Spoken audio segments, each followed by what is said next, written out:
I watched a double feature of The Mhm. Thing, of course, which is always worth revisiting, but also The Blob from 1988. Have you seen that one? I haven't.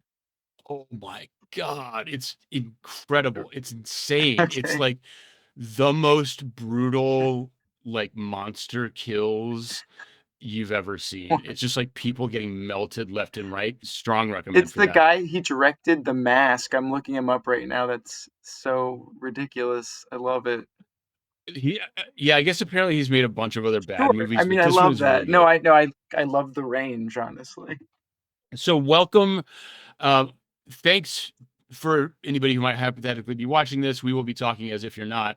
But my name is David Morris, and I'm here as part of the team for Tornado, The War on Code, a planned documentary series, which is now up for an Octant grant. And we created the show partly as a follow up to a show called Crypto Crooks that I did back for Coindesk in 2023. And I'm here with Altus Noumena and Eleanor Pahl, who, and by the way, my wife actually, and she'll probably poke her head in as soon as I start saying this, but she's really scolded me because I was referring to you as Eleanor. And that I think is like my Texas, but it's Eleanor, I'm sure, Yeah. right? Okay. But that's just my Texas accent. Close enough. It's like one weird little Yeah. quirk. Um, and Altus uh, was our music coordinator and I believe most sound effects and design Yep. manager for Crypto Crooks. Eleanor was our producer and editor, and I'm sure a lot of other things. But she oversaw all of the interviews and made sure we sounded good, and then edited a really complicated soundscape together. And so we're back together, hopefully, if the kind people of Ogden will be so kind as to let us. So I guess so. Well, let's finish the previous. What is your horror movie recommendation, Eleanor? I'm pretty bad with horror. I feel like my guilty pleasure movie is like an action movie or something, so I'm not really. Oh wow, nice. Yeah. Halloween is not my time, I think. Well, there's some good action horror Oh, movies, obviously. that could be it. I would recommend actually the Doom movie with The Rock. If you want to like a good alien shooting horror movie, it's really stupid. It's fantastic. It's got this guy Richard Brake, who's one of my favorite like creepy scumbags. He's like the acid cook in Mandy. He's got this Oh. really long, like rat-like face. Anyway, so enough of that. We're all creative people and we all have very weird takes on everything. So I guess maybe I just wanted to, so we're just here to kind of like chat about the time we spent working together on Crypto Crooks and kind of the creative process. And I guess maybe I'm just curious, like open the door. Like what do you guys remember? Because like I was at a stage in my life when I was making that show where I was just basically losing my mind constantly. And that's the main, like stressed out of my mind. That's the main thing I remember. But I'm curious for like just like what are your general recollections? Obviously, it's only like 2 years ago, 2.5 years ago. Yeah. I don't know whether that's a long time or not anymore, but I mean, gosh, for me, it was I had a great time with it. I felt like I had pretty free reign to go with my instinct on the sound. I mean, you guys definitely gave me a lot of great feedback, but for me, it was really fun because I got to just explore kind of like a new side of things musically for me. It was definitely felt like a lot of work. I think, especially for the first season. I think you'll note. I think it's very noticeable. The second season musically is much better. I feel like I really got, kind of like I got the vibe of the show. Took me a few episodes. I think the first season's great musically, but I think it's just noticeably better in the second season. I Um, think you nailed the vibe of the show right off the start with just like the I theme, was pretty which, proud of the we'll theme, to be maybe. honest. But yeah, I think we all, I was listening back to the episodes too, because I've been like pulling clips to share for this whole campaign. And I definitely also just like got better at my part of the whole thing from writing to the narration. I think we all like honed our craft a Yeah. lot. Sure. and also just a comment, like, you know, because I've gone back and listened as well.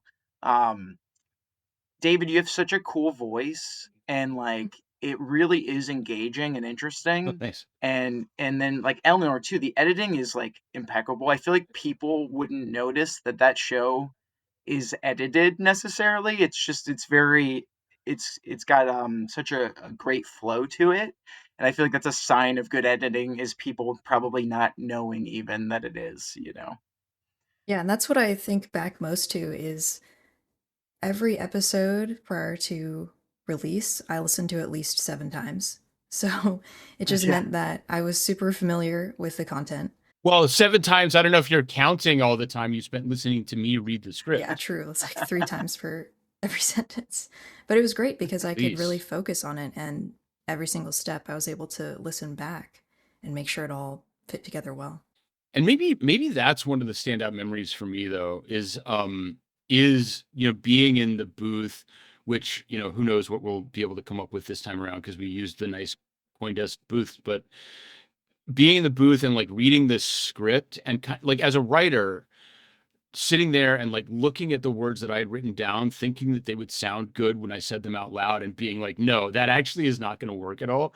Um, okay, we have to interrupt here briefly because another like part of the team is going insane.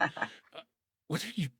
This is Steve I love and this is these Eleanor and Altus know Steve, but just for the fans at home, he is fucking flipping out. Um, so yeah, just like that process, and Eleanor, I definitely remember you like also on the like the performance side you were I guess I would you're like my assistant director on top of like being everything else because you were definitely like directing me as I was reading the scripts and helping me get my enunciation and sometimes like we were talking about sometimes little tiny hints of Texas or whatever comes out and I have to rein it in.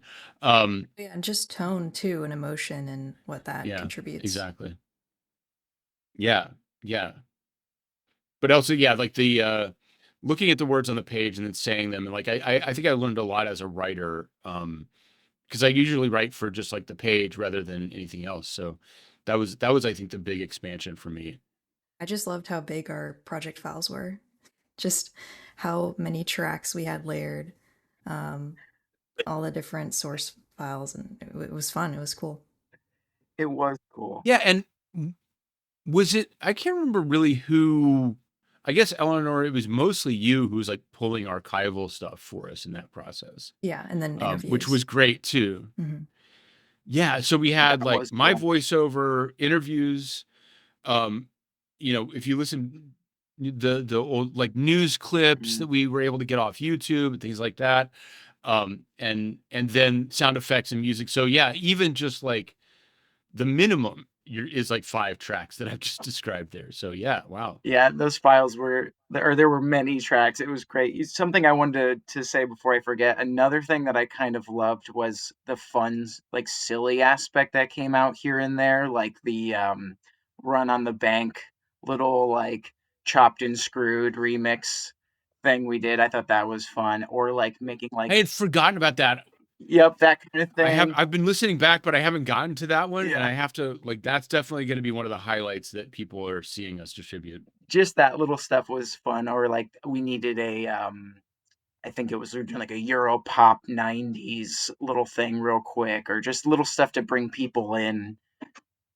I think the Yeah, tone of the show was very cool in a lot of ways because it was serious, but it didn't necessarily take itself extremely seriously, which was cool.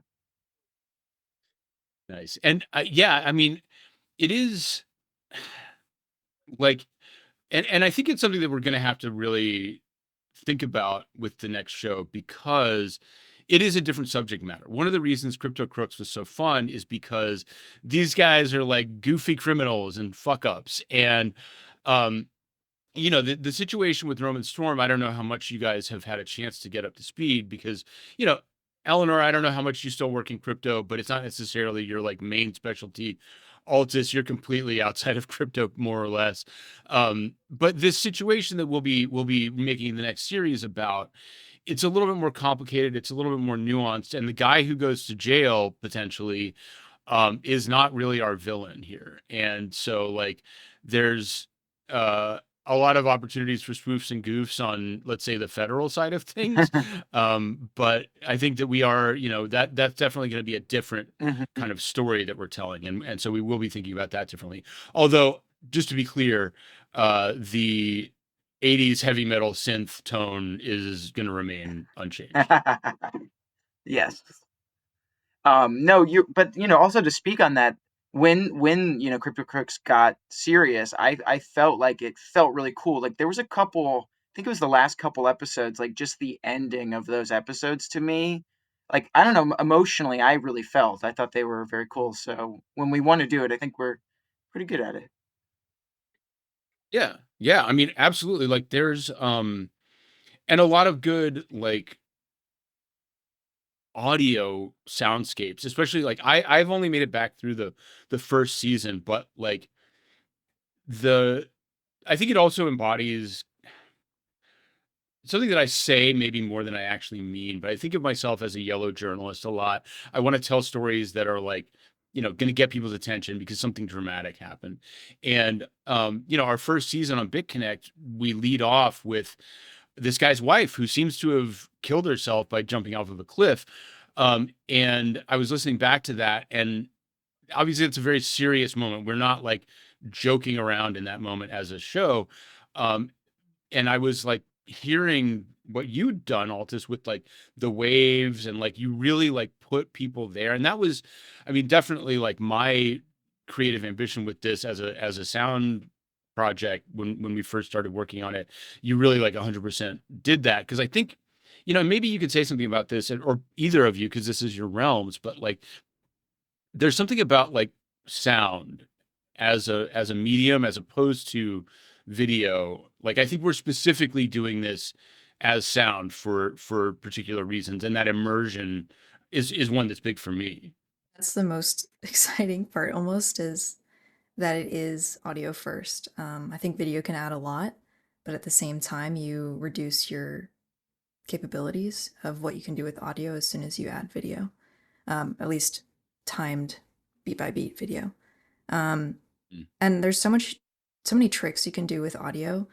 Like when we're editing, we think about the length of time between statements, between sentences. We think about when people are speaking, when they pause, what does that pause communicate? And should we include it? Should we cut it? And there's all this stuff that as soon as you make it video, you can't just do these cuts that really improve the audio experience and improve the immersion and what you understand from it, because we're focused so much on the pace in audio. And you're saying that's because you can't cut the video at that kind of granular Yeah. level, or it'll look insane, Yeah. basically. So Yeah. you can add video in really interesting ways, but it's really exciting to start audio first. Yeah. Yeah, and like just to speak a little bit to the grant process, one of our sort of stretch goals is to do sort of a video add-on to the audio component here, but it's not a full video reconstruction. It would be sort of a supplement so that we could distribute it on YouTube and things like that. But yeah, was this your first time working with like sound effects, so to speak, Aldous? Yeah, it was. And I've always been into just like editing weird short films and obviously music and playing around with sound effects and things. But yeah, it's kind of the same world in my opinion. It's like using audio to emotionally grab people or put them in a place, and then yeah, pairing that with music too can be, I think, really really powerful. Um, but yeah, back to like what you were saying, Eleanor, about the audio and just audio, and you, David. It's I personally really like audio when I'm listening to podcasts. If there's a video component, I don't even pay attention to it. I'm so much more immersed. I think you grab the attention of people when you're only using just that sense. It's like if you're blindfolded, almost like your other senses expand. Um, and yeah, so I'm also excited about that as well. But yeah, sound effects, And, fun to play with for sure. yeah, and I don't know if this. I don't know if everybody's like this, but like I definitely compulsively wear headphones when I'm listening to like a podcast or whatever. And so it's also like very, and I think this is kind of part of, I have to be cautious with my power levels, but one of the reasons my voice does so well on this show is because it is that like very close version of the voice. Like when I get loud, I can be very overbearing, but here I'm really able to kind of like lean back, although not literally lean back, as Eleanor had to yell at me quite a bit, but like lean back into the sound and make it this more kind of not comforting, because there's a lot of the portions of the show that are kind of like high tension, but you know, you're you're very inside the experience. And like it's funny you talked about like video podcasts. This annoys me, and this is going to be ironic because we're doing a video right now. But the this sort of shift that's happened in the last, I think, like 4 years or so, to where like so many podcasts, even that are like conversations between people, are mostly video now, it seems like a lot of big, like, unfortunately, a lot of like Theo Vaughn, Joe Rogan types are the paradigm here, but like, and it seems like it's almost like a downgrade to me, because you're just like sitting Yeah. there, all you're seeing is just like two people sitting in chairs. It doesn't seem like it adds anything to the experience to me. Yeah, and it takes away your ability to produce and cut segments. And when people are just rambling, you can't just cut That's them why out. they're all fucking 4 hours Yeah. long too, I guess, is because it doesn't have the same, like, you can't do that stuff. So I also wanted to talk just like a little bit about like other stuff. In particular, um Altus and I go pretty far back. And it's one of the reasons why I had him on my Rolodex to call when this opportunity came up at CoinDesk. I don't know if you want to talk about it, Altus, but I think people like we've known each other for like 13, Yeah, no, maybe 15 more. Yeah. years. Hmm. Is it 15 Yep, years? Yeah. that's crazy. So, do you want to talk about, you want to Yeah, just like give a little sure. backstory? Just like David, you're a storyteller, so you might feel free to add in if I miss anything. But yeah, there was like this DIY music space in St. Petersburg, Florida, that was, pretty open to almost anyone playing there essentially. But there was maybe that's not actually true, and that's not the best way to say it. It was very much about like experimental music mostly, and art Yeah. as well. So it was like they would have, you know, art shows, and they would open them with like with musical acts to start the show off. Whether they lasted for a couple weeks or a month or whatever. But yeah, I moved from Miami to Tampa, which is just across the bridge from St. Pete, and kind of got connected with that place. It was called the Venture Compound. And I feel like it was kind of a beautiful little moment for a few years there where St. Petersburg had a lot of great art, and it really kind of was a cool movement. And so anyways, I started playing there. I played there a bunch. I met David there. I met David's now wife Georgia there as well, because she was a huge part of that. Yeah. Yeah. This is where I met Altus and my wife, Georgia. So Yeah. very fruitful Yeah, time. really. And Georgia was like kind of spearheading like all the art shows, for that. Yeah. And so yeah, it was a cool place where, and it brought in, lots of interesting people that, were it was kind of like this gathering of artists where we could all hang out and watch each other, and then yeah. So I don't know, you could probably make And fill that in a you little bit. played there a bunch. Yeah. I played, I used to play more music than I do now, and I played there a couple times. I don't think we ever actually played on a bill No, together. we didn't. Um, but we yeah, we got to know each other well and played a lot of like Dungeons and Yes. Dragons basically. And other board Uh, games. and have, stayed in touch and close friends since then. Yeah. Um, and I always really loved what you were doing. I mean, can you talk a little bit actually, Altus, about like, there is a continuum. I think you're using a lot of similar equipment, Yeah. but just like you have some crazy gear that went into the music side of this. And Yeah. then I think also like, some of the production stuff as well, maybe. Yeah. Like you're big like analog gear person, Yeah, right? I like having gear. You know, the computer's amazing actually, and it's kind of where I finish everything. But I find I can explore more. It's where I started making music, but I'm really into sequencers and samplers and drum machines and synths and putting them all together in new ways. You know, so it's like, oh, now I have this controlling this, which controls this, and you can just keep playing around with it. And it's all for me exploring. You know, first I usually start at the piano, find a cool chord progression, like the right mood, and then from there, I'll start to get crazy and just see where it goes. But yeah, you know, my favorite where I started was this like late 90s sampler sequencer that unfortunately they keep breaking and they're getting more and more expensive. So I've kind of let go of that. But yeah, Is this the Casio thing? it was made by Or Yamaha. which It's one? really big. Let me What's see. it? It's called a Yamaha RS 7000. I use it. It's so big. It's ridiculous. Like I used to lug that around. Wow. I used to lug that around to all my shows, and honestly, I played, you know, for many years with just that and like one other thing.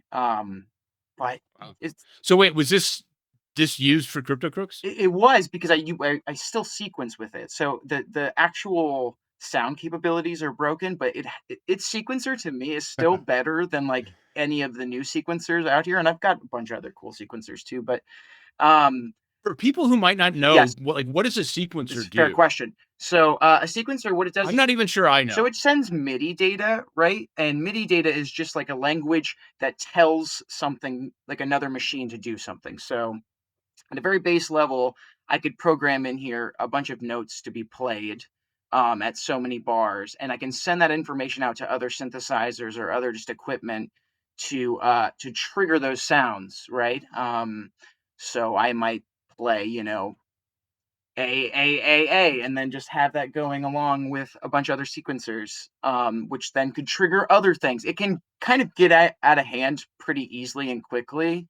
Um, so what I love about the R 7000 without getting too into the nitty-gritty is that it has all these MIDI effects essentially. So just a quick example is I could have like some notes going and has like a MIDI delay. So if I turn that up and set it right, it will just like repeat those notes at certain times, which is great for drums, right? So I come up with a lot of cool drums that way where I'm repeating all these other drum sounds and I can change what note repeats. So it doesn't even have to be the same note. So you might get like kick snare, kick snare, kick snare.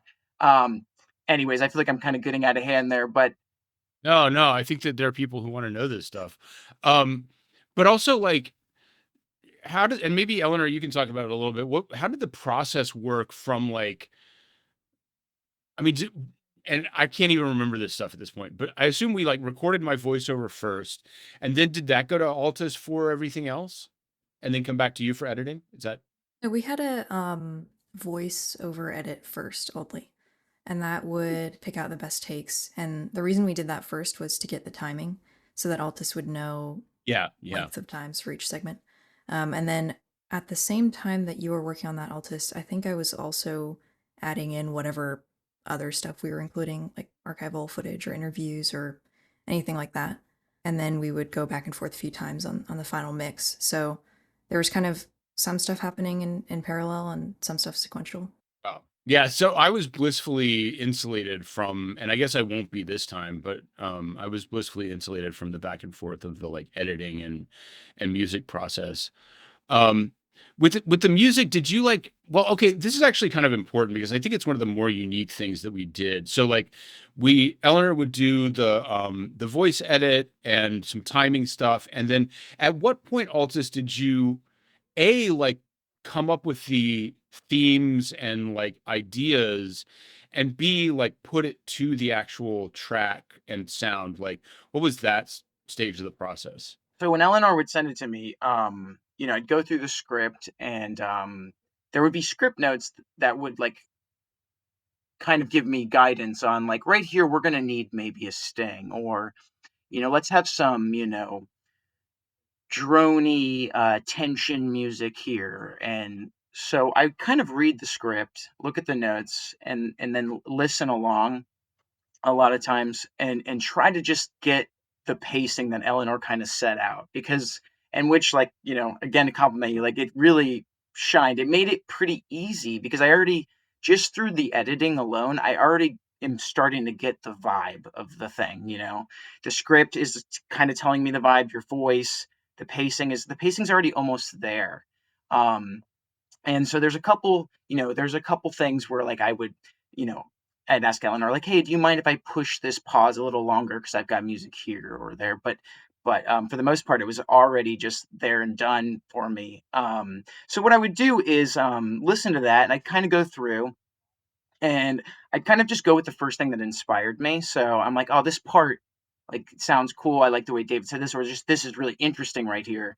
And then I just start to come up with something, and I have a little scratch pad of an idea, just like recorded through Ableton is what I use. So I would just, and then I just had all these markers all over the place telling me like, do this here, this here. So I just come up with like simple ideas. And a lot of it really is just like piano first, because I'm just trying to get the idea down. And then later I can go through and kind of work on the soundscape aspect of it. So trying to get something concrete down, and then I pass over it again, and then I'd start to do more like sound manipulation and find the right vibe of the whole thing. So you essentially, and just to kind of spell it out for anybody who might be seeing, you essentially like composed and performed a score, like a film style score for these. And Yeah, like I think that there was music, maybe like 60 to 70 at least percent of the airtime of the show. So I mean, does that sound I about would right? say probably. I mean, maybe that's maybe a little less than that. I mean, what do you think, Eleanor? Like maybe half of it or less? Because there is some points, David, where like your voice is enough. It's like it's your people are sucked Mhm. in. Yeah, and we're not trying to overwhelm Right. people. So there it is definitely, Yeah, I you I know, think, in the front of the sometimes it's show. about the notes you don't play. Exactly. And the front of yeah, but what do you think, Eleanor? Would you say percentage if you had Yeah, to. I think 50 is fair. I think it's also because there were different, I don't know, intensities included throughout. So sometimes there would be pretty simple things that just built up the feeling without saying too much, essentially, over David. Mm. And then there would be times Yeah. where we would dedicate just to the music because that was Yeah. communicating something Oh additional. wow. So I think that Right. was part Yeah. of it too, was deciding how much goes where, which was really cool to see. Yeah, yeah. So I mean, just to put that in perspective, each of these seasons was like, you know, maybe a little over 2 hours because there were 4 or 5 episodes. So I mean, you're basically like putting together a full album's worth of material for each of these seasons, give or take. I mean, it is, and that's where I think I got better at the second season because I think I started to find my groove. It's taken me a long time Mhm. to really do this in the first season. And like anything, I found a structure that worked for me, which I kind of explained earlier a little bit. But yeah, I would say so. And there's something just really, I don't know, easy about it. I think I'm just interested in the story. Um, like it just sounds cool when I'm listening to it. So it's like I enjoy it. Almost has its. I like having something to focus on. Sometimes we all know about the blank page, right? Being tough. When you get in, you're like, oh, where do I start? And with this, I don't have a blank page at all. I've already got maybe in a way with just your voice and the way it's edited. I've already got like half the song written. It's already there. So I just have to kind of add to it. Yeah. Yeah. Yeah, kind of on that, Um, there's a feeling sometimes with shows when you know you're doing the right thing because it feels like you're not necessarily making a decision. It's just you've discovered the answer, like you've just discovered what mm, you are supposed to do rather than like searching over and over for something. And I feel like we had that a mm. lot with this show where it just made sense what to do next. Really cool. I totally agree with that. Yeah, it was. Yeah, I think our team is awesome. Yeah, I'm very excited that like, you know, there was some unfortunate circumstances around season 3 that we had hoped to make back in the day. Things didn't go the way we'd hoped. Um, and I think that we had at least generally discussed this, and you guys can confirm. But the plan at the time was that for season 3 was going to be FTX, right? Yep. I I think. remember it was on, yeah. So like we would have gotten there, but I am super stoked and happy that we get the opportunity to do it again, maybe a few more times even. I don't want to drag this out too long, but I'm curious. I think a lot of people who are potentially listening to this will be curious. As far as like, Eleanor, you've worked in and around crypto for a long time now. So I'm curious, like, or I guess I don't know if you still are even actually, but I guess I'm just curious for each of your kind of level of interest or exposure and understanding of like the whole crypto thing, I guess, because it's not like a huge part of either of your lives, right? Yeah, I mean, my interest in crypto was always just related to learning more so. Like, I didn't need to be following the price, of course. But learning about Mm, why price movements happened is cool. Learning about why these things fell apart the way they did was cool. mm. So I think I'm always going to be interested in these stories. It's just uncovering these really interesting scenarios that wouldn't have come out without this tech. Yeah, it's funny. I remember, what really kind of got me interested is when the Mount Gox thing happened. And I was just like, this story is crazy. This was a Magic the Gathering, like card trading or buying website. I might not have that exactly Hmm. right, but I just remember reading that. That must have been, I don't know, maybe around 2012 or something like that. But that's when I started to think like this is interesting. I've never, I would say I'm kind of unfamiliar with where it's at right now. I have dove in though and read some of those rage articles on like what's going on right now. But yeah, I mean, and Yeah, like you which said, you'll both learn more right, about this than right. you could ever have needed or But wanted. So but I am already we'll get there. super invested, just like you said, Dave, with reading. It's like this, there's a lot that hangs on this in a lot of ways with, if this guy goes to jail, or any of the developers. Is it like a team of three? It's like you said, Right. it's like these aren't the villains, and this is kind of scary. Yeah. Yeah. So that'll be a different narrative Hmm.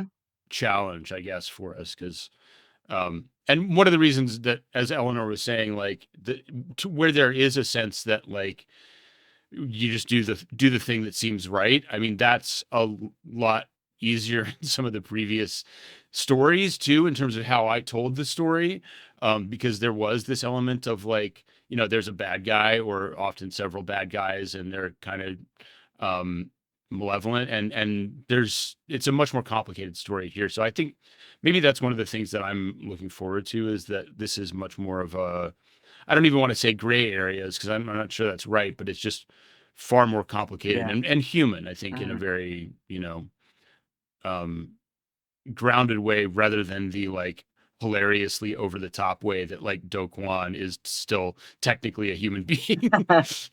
You guys, like, maybe some ideas about what you would like to do next, if you have maybe even a little bit of a bigger canvas, a little bit more time than we had at CoinDesk to work on something. And I mean, is there like stuff that would take what we've already done to the next level?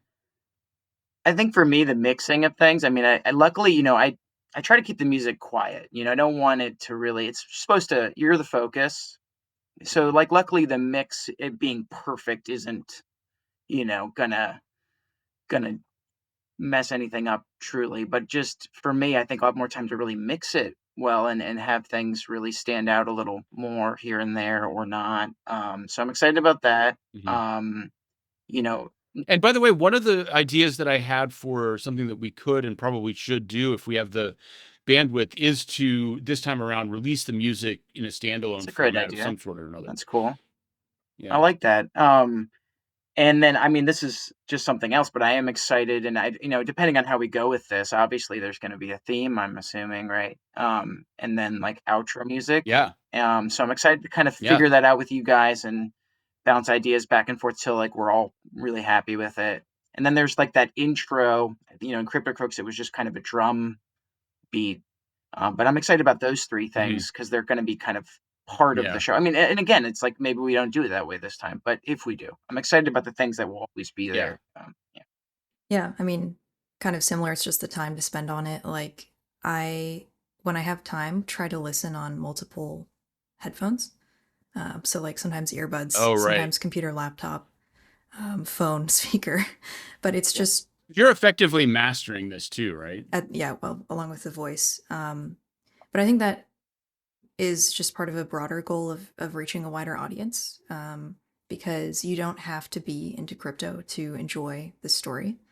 Mhm. And so just all parts that we work on to make it more engaging and more exciting for everyone, like that's what I'm excited. Nice. Yeah. Yeah. I think that for me, and this is mostly just based on recently having listened back to season 1, I feel like there are a few moments where I got a little bit off into the weeds on technical stuff, and in a way that wasn't necessarily like, I think that it's just like there's a level of focusing. It's just the challenge inherent to all this technical stuff. And on top of this, like we get to do like a lot of legal analysis this time around. So I think one of my big goals is to make sure things are really concise and relatable and a little bit less nerdy perhaps than last time around. But um we'll see. That might or might not go. It's going to be a complicated one. We have to like talk about. You're going to get to write the amazing theme song to the discussion of the difference between subsection B and subsection C of the 1960 clause of the Uniform Criminal Code. That is actually like literally a major topic of the show we have planned. Is so you can just like write down the title now. Yeah, 1960 B jotting it versus down. C. And I'm sure just a million creative ideas are going to flow from that. Okay, so just in case we decide to just release this thing in full, do either of y'all have stuff that you want to plug of your own right now before we relaunch this project? If anybody wants to like look for your stuff or other things that you work on, where could they find it? I'll start. I mean, I not really necessarily. I mean, I would say if you want to look for so David and I did kind of a Dungeons and Dragons supplement a few years ago, and we made a score Right, that yeah. was kind of part of that, and there's a score to it if you want to check Oh, it I out. forgot about Yeah, it's called this. Encounters for Dark Cities, and so yeah, the scores. If you're an RPG tabletop RPG nerd and you need some spooky music, check out Encounters for Dark Cities. And you can just search that on You could YouTube, just right? it's on YouTube or it's on SoundCloud. Yeah, it's not on Spotify. I'm actually going to go listen to that after this because I haven't Nice. thought about that in a while. Yeah, I'll send you the link. Yeah, that's so cool. I didn't even know that. Yeah, on my end, I'm working mostly as a freelance audio editor, you know, a lot of weekly and daily shows, which is cool. But I'm really excited to be working in more of a producer role. And if anyone's looking for a producer, I'm freelance. Yeah, if somebody wants to hire you, where would they find you? My email, eleanor.pahl@gmail.com, or my LinkedIn, my name. Easy to reach Okay, there. cool. PAHL, right? Yes. Cool. Okay. Well, thanks guys for hanging out for a minute. And I hope this was I mean, this was really fun for me just to like remember all of this stuff because seems like a while. I mean, I don't know. Is 2.5 years a long time For or me, it not? In feels crypto, like yeah. forever ago, to be honest. Yeah, especially